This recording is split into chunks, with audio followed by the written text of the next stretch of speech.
Do you remember the stories you used to make up as a kid? I've always loved sorting through my markers and crayons by their color, and later on thought, what if the world was like that? Your partner was always someone of the same color as you. Well, they did it! A game focused on colors and a lot of other topics came to the US under the title Olympia Soiree. Olympia Soiree takes place in its own world where everyone has a color and every color has a rank. The primary colors are at the top with yellow, red, and blue. Then there are secondary colors, purple, green, and orange, taking second on in command. Any other colors were of lesser value or even worthless. Our main character, Byakuya, is of the color white. Whites were on their own island.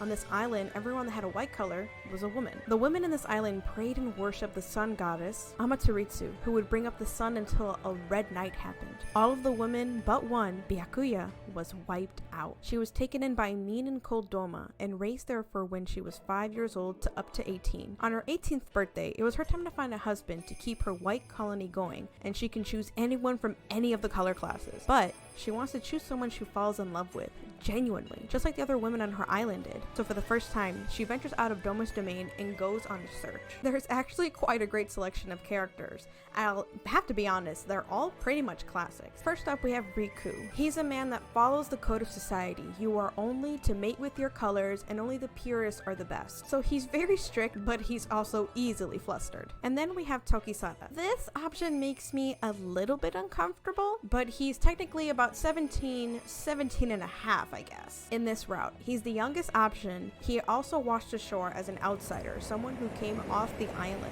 He's really friendly and super sweet. And then we have Yosuga. Not necessarily the oldest, but pretty much up there, and I would say that he's the flirt or the tease. He actually knows a lot about what's going on behind the scenes, and whether you go down his route or not, usually gives a gentle push in the right direction of the route. And then we have Karuba. Honestly, I didn't really like him at first because he's definitely a flirt and teases a lot, but going down his route I realized he's actually pretty mature and can be silly at times. He's good with kids and doesn't care about the color class. He looks like he's of the yellow class, but technically he is of the black. For some reason, he just wears a lot of yellow. And then we have Himuka, our very shy boy, kind of sad and pretty odd. He's not the bravest of the bunch, but when it comes to the heroine, he definitely will step in and not hold back. And last, but definitely not least, Akaza. He's actually pretty straightforward, and he follows the law even if he doesn't agree to it. He does tend to try to find loopholes in this color class society as much as he can, and will definitely be there to help out his friends.